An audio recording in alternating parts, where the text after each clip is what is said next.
Bonsoir à tous. Tirage pour les béliers pour le mois d'août 2020.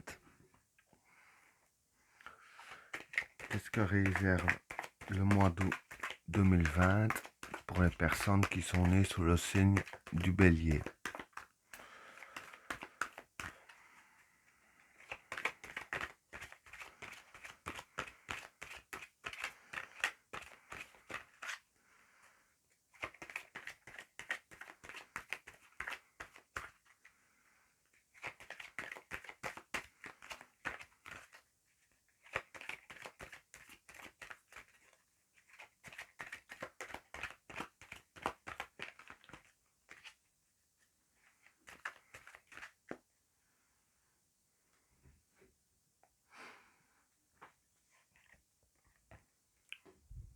La paix,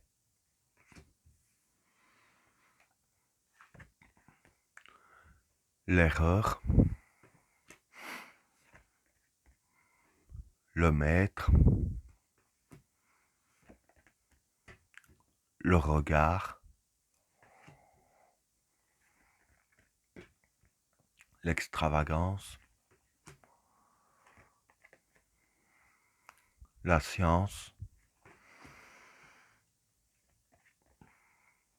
la méditation,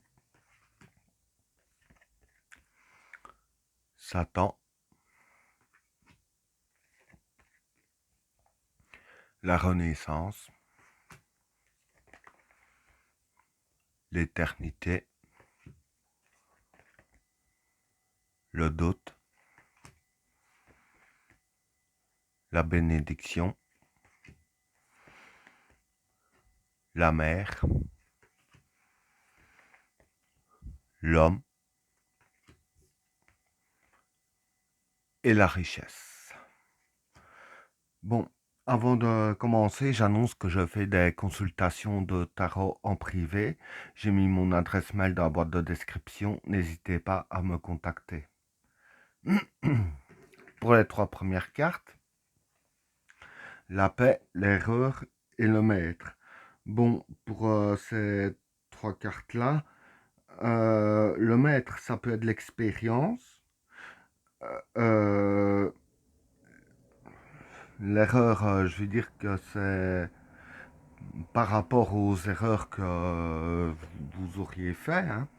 Donc ici, les cartes, je dirais ainsi, elles conseillent d'elles-mêmes, en fait, de réfléchir, je dirais ainsi, pour l'avenir, aux erreurs que vous avez faites pour retrouver la paix et l'harmonie, quoi, pour mieux gérer les situations futures, hein, pour ne pas commencer à se prendre la tête avec toutes sortes d'ennuis, si je peux dire ainsi. Donc voilà, avec l'expérience des erreurs que vous avez faites, veillez à ne pas reproduire les mêmes erreurs dans le courant du mois d'août, car ça pourrait arriver, comme on dit, se répéter aussi. Donc, avant de dire une parole ou de faire une action, je veux dire, si ça vous vient en tête, tiens, j'ai déjà fait ce genre d'erreur, réfléchissez-y. Et voilà, bon, maintenant un homme averti en vaut deux, ou une femme, pour ceux qui regardent la vidéo.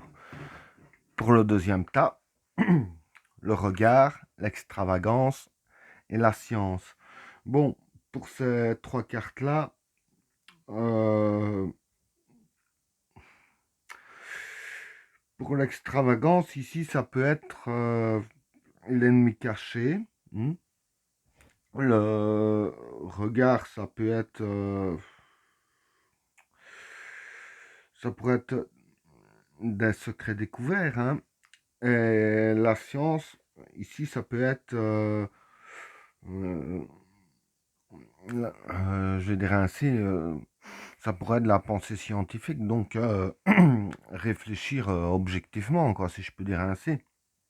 Donc, je dirais ainsi, par rapport avec la réaction des personnes euh, qu'ils ont envers vous, hein, euh, je dirais ainsi, faites faites très attention à leurs faits et gestes, si je peux dire ainsi, hein. Euh, bien réfléchir à ce qu'ils font, hein, comme je viens de dire, la pensée scientifique, hein. Bon, maintenant, ça relève pas de la science pour analyser quelqu'un, mais bon, ici, ça pourrait être analyser ce qu'il y a autour de vous.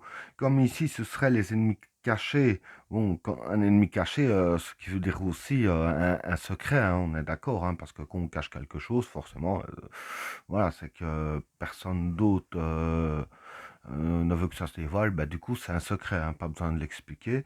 Bon, et ici avec la carte de regard, le regard ce qui pourrait être secret dévoilé, donc je dirais ainsi que en analysant bien les personnes qui sont autour de vous, hein, bien correctement, avec objectivité, vous allez pouvoir découvrir les ennemis cachés, donc en secret si je peux dire ainsi. Donc voilà pour ces trois cartes-là. Alors, pour les trois cartes suivantes, la méditation, le Satan et la Renaissance. Bon, pour ces trois cartes-là, je vais dire que ça pourrait être assez simple, hein. Euh, la méditation avec le Satan ici, bon, le Satan maintenant, ça pourrait être les défauts, vos défauts à vous.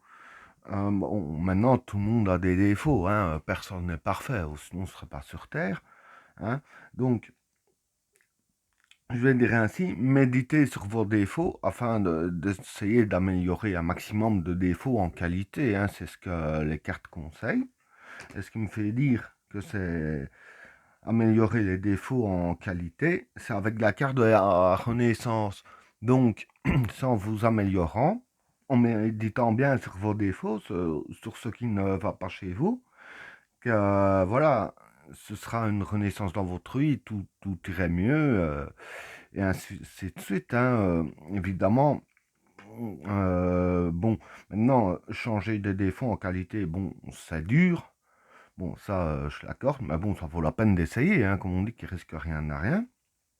Mais aussi, voilà, ça permet de mieux vivre, si je peux dire ainsi, euh, de mieux avancer dans la vie. Et du fait que quand on transforme des défauts en qualité et qu'on avance, et qu'on en vit mieux dans notre peau, ce qui donne évidemment une renaissance pour la suite.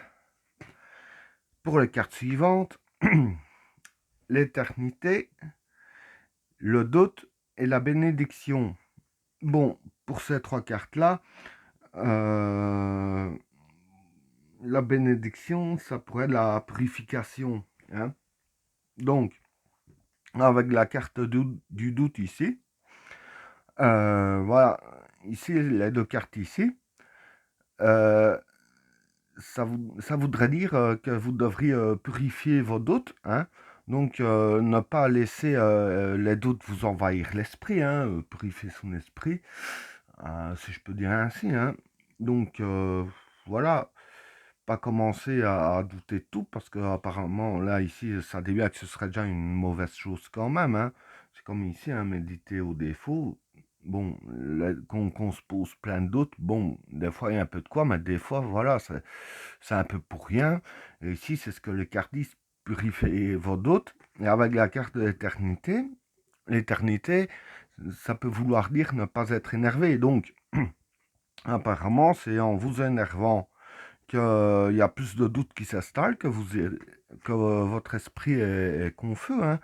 Et avec la carte de la bénédiction, donc ici qui représente la purification, bon, purifier, je dirais ainsi, aussi bien les doutes, mais en particulier purifier, je dirais ainsi, votre état d'esprit. Donc, ça ne sert à rien de tout le temps s'énerver si elle a, parce que quand on s'énerve, de toute façon, on perd de sa lucidité, et ça, c'est pour tout le monde, il n'y a pas d'exception.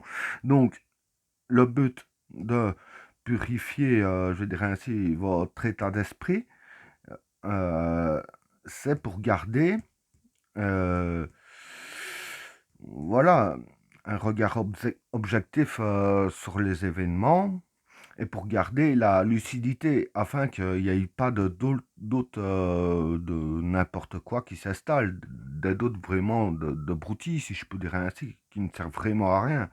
Donc pour ces cartes-là, voilà ce que ça conseille pour vous. Alors, pour les trois cartes suivantes, la mer, l'homme et la richesse. Bon, pour ces trois cartes-là, la mer, ça peut être en harmonie. L'homme, ça peut représenter l'humanité. Bon, maintenant, j'imagine que vous allez pas commencer à être en harmonie avec 8 milliards d'habitants et bien vous entendre avec 8 milliards d'habitants. Ça représente pas vraiment toute l'humanité quand c'est pour, je veux dire, un petit groupe de personnes tels que les béliers aussi ou là. Bon, ici, ce que les cartes veulent dire, c'est être en harmonie avec les gens qui vous entourent. Comme ça représente l'humanité, bon, ça peut aussi vouloir représenter l'humanité, entre guillemets, qui vous entoure, vos proches, vos amis, cousins, cousines, frères, sœurs, oncles, tantes, enfants, voilà, vous avez compris. Hein. Donc, être en harmonie avec les gens qui vous entourent, et avec la carte de la richesse, bon là ça parle pas de que ce soit d'argent ou ci ou là ça parle de la vraie richesse intérieure. Donc c'est en étant en harmonie avec vos proches que vous trouverez votre richesse intérieure, ce qui est entre nous la véritable richesse, que dans un sens ça vaut même mieux que de l'argent, ça on est d'accord.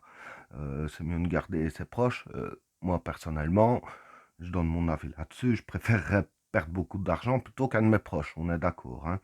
Bon, donc voilà, pour ces trois quartiers, c'est le mieux à faire que vous ayez aussi. C'est être en harmonie avec tout le monde afin d'en profiter un maximum. Et ben voilà, tirage terminé. N'oubliez pas de vous abonner et d'activer la cloche de notification afin de rater aucun autre tirage. Je vous souhaite à tous une agréable soirée. À plus.